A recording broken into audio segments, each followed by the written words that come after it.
بسم الله الرحمن الرحيم والحمد لله رب العالمين والصلاة والسلام على سيدنا محمد النبي الأمي وعلى آله وصحبه أجمعين. اللهم إنا نستهديك لأرشد أمرنا وزدنا علما ينفعنا. أما بعد فنكمل في دروسنا من كتاب نور الإيضاح ونجاة الأرواح للشيخ الشرنبلالي رحمه الله تعالى. فنكمل إن شاء الله تعالى في مكروهات الصلاة. Nous continuons dans notre cours à partir du livre Nur al-Idah du Cheikh Shurunbulali rahimahullah, en continuant dans la section des choses qui sont blâmables dans la prière. قال والصلاة في الطريق والحمام والمخرج والمقبرة. Il mentionne que la prière est blâmable dans la rue, c'est-à-dire la rue qui est fréquentée, où tout le monde passe. Et la personne va gêner, si la personne va gêner les gens, ça c'est une prière qui est détestable. Dans le hammam, également c'est détestable. Wal makhraj, c'est-à-dire le connu comme les WC, comme les toilettes de nos jours. C'est également blâmable. L'endroit, c'est-à-dire l'endroit où on fait ses besoins. Wal maqbara, également dans le cimetière, c'est également un endroit où il est blâmable d'accomplir la prière. Bien sûr, ici on a mentionné les choses qui sont détestables dans la prière, c'est-à-dire qu'il y a des choses qui invalident la prière et des choses qui n'invalident pas la prière. Il y a des choses qui sont détestables dans la prière. Si la prière a le jugement de makruha, elle est détestable, alors elle sera sans récompense.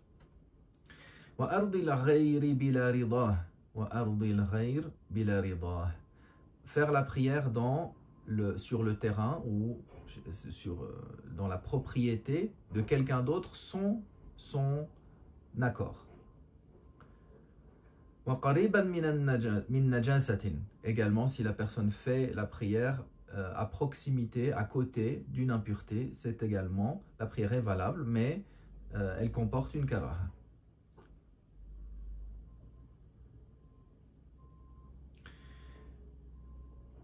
Il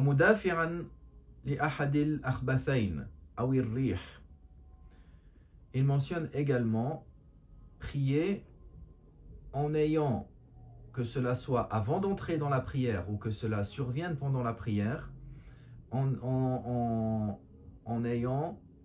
repoussant, en se retenant de la sortie d'un des deux khabath, d'une des deux choses qui sort des deux orifices inférieurs, c'est-à-dire se retenir de la sortie de l'urine, se retenir de la sortie des selles ou se retenir de la sortie du gaz, alors que cela va altérer le khushu' de la personne. Ça c'est une chose qui est blâmable. C'est une chose qui est blâmable. Dans ce cas-là, la personne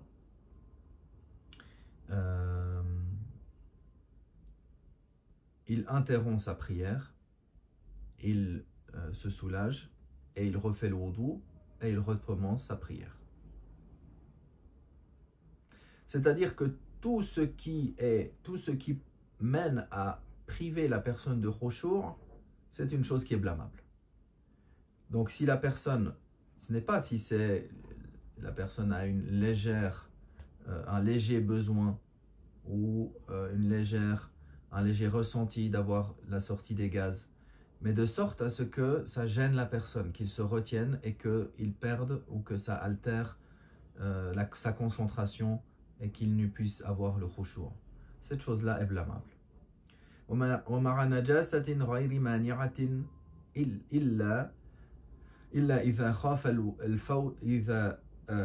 إذا خاف فوت الوقت أو الجماعة وإلا ندب قطعها.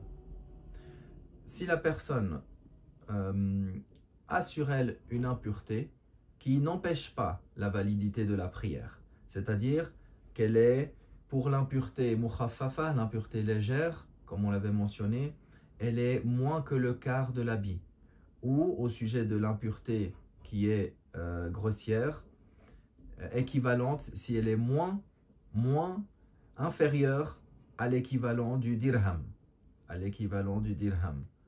Alors la prière est blâmable. Sauf, il mentionne, sauf s'il craint la sortie du temps. C'est-à-dire que si il prend le temps d'éliminer cette najasa, il va prier en dehors du temps. Ou il craint le pouvoir accomplir la prière en congrégation, en assemblée.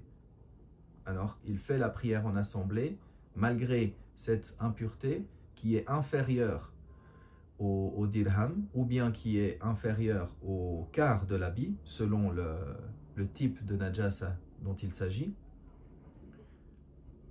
C'est mieux qu'il fasse avec cette impureté qui n'empêche pas la validité de la prière, plutôt que d'éliminer cette najasa, puis de prier tout seul. Et sinon, alors, il est recommandé pour lui de interrompre sa prière pour éliminer cette najasa. Was-salatu fi thiyabil bidlah. Également la prière dans les habits qu'on peut dire par exemple les habits d'intérieur, ou ça rentre aussi, certains l'expliquent ainsi, les habits du travail. En d'autres termes, les habits d'intérieur, comme par exemple un pyjama, les habits de travail, les habits de chantier, etc. C'est-à-dire l'habit qui ne convient pas pour se rendre à la mosquée. L'habit qu'il ne convient pas de mettre pour se rendre à la mosquée.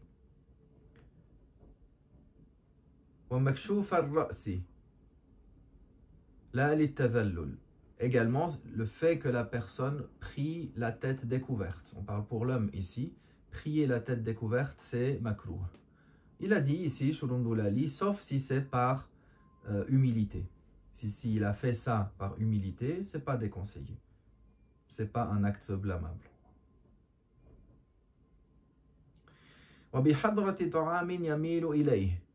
Encore s'il est en présence d'une nourriture pour laquelle il a envie de manger. La personne, bien sûr on parle du contexte où la personne a le temps d'accomplir la prière. Et plutôt que de manger, il veut faire la prière avant. Mais la nourriture est prête.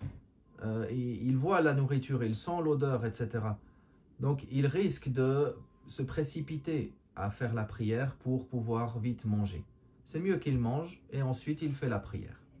Pour cela, pendant Ramadan, il convient que la personne s'attache à accomplir la sunna du prophète alayhi salatu wassalam, en mangeant des dattes et en buvant de l'eau ou du lait s'il n'a pas d'eau. Par cela, il va trouver un réconfort, un certain rassasiement qui va lui permettre de faire sa prière de manière reposée et calme, et puis ensuite il peut encore manger s'il veut. Wama yashghalu al-bal également, c'est-à-dire qu'on a mentionné, le Cheikh Shurundulali mentionne tout un type d'exemple qui va préoccuper la personne à la prière, et il termine en quelque sorte en mentionnant Wama yashghalu al-bal, c'est-à-dire toutes ces choses-là, il les résume et il les englobe dans le fait qu'une personne soit préoccupée d'une chose. Il convient qu'il s'occupe d'abord de cette chose, puis qu'il vienne ensuite à la prière. Également, tout ce qui va diminuer le khushu' va être un acte qui est blâmable. Comme on l'a mentionné, celui qui va jouer avec ses habits en faisant peu de mouvements. S'il fait beaucoup de mouvements, on l'a mentionné, la prière est annulée. Mais s'il fait peu de mouvements et qu'il joue avec ses habits, et après, pendant un moment après, il fait autre chose, etc., il fait des petits mouvements, tout cela, ça va diminuer son khushu', et c'est une chose qui est blâmable.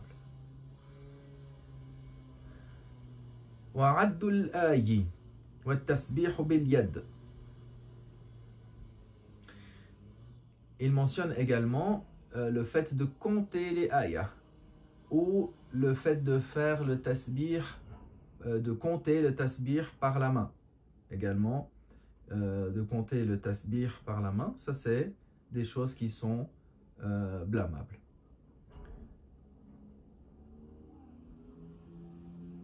Wa qiyamul imam fil mihrab, que l'imam soit entièrement dans le mihrab.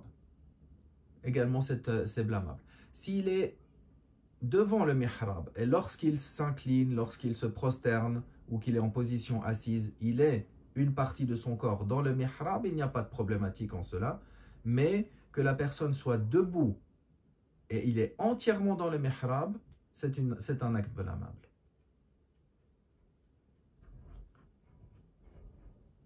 أو على دكان أو الأرض وحده. Également, s'il se trouve dans un endroit où il est surélevé, l'imam est surélevé par rapport aux autres d'une distance d'une demi-coudée, de ce qui est équivalent à une demi, ou plutôt l'équivalent d'une coudée, Si c'est moins que cela, il n'y a pas de problème. Ou s'il est sur un endroit qui est isolé des autres, ou si il est en dessus, ou si les gens sont sur une mezzanine et lui il est en bas, par exemple. Ces actes-là sont blâmables.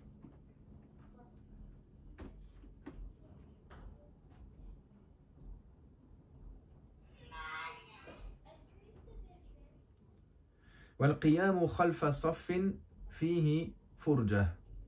Également, se mettre derrière les rangs avec un interstice entre deux. Les rangs, on les complète d'une manière à ce qu'ils soient serrés. Si la personne vient et se met derrière les rangées, mais d'une manière lointaine, qu'il est décalé, c'est un acte blâmable. ثم قال ولبس ثوب فيه تصوير. Il mentionne par la suite le fait de porter un habit sur lequel il y a des images. Walhamdulillah, wa sallallahu wa sallam ala rasulillah.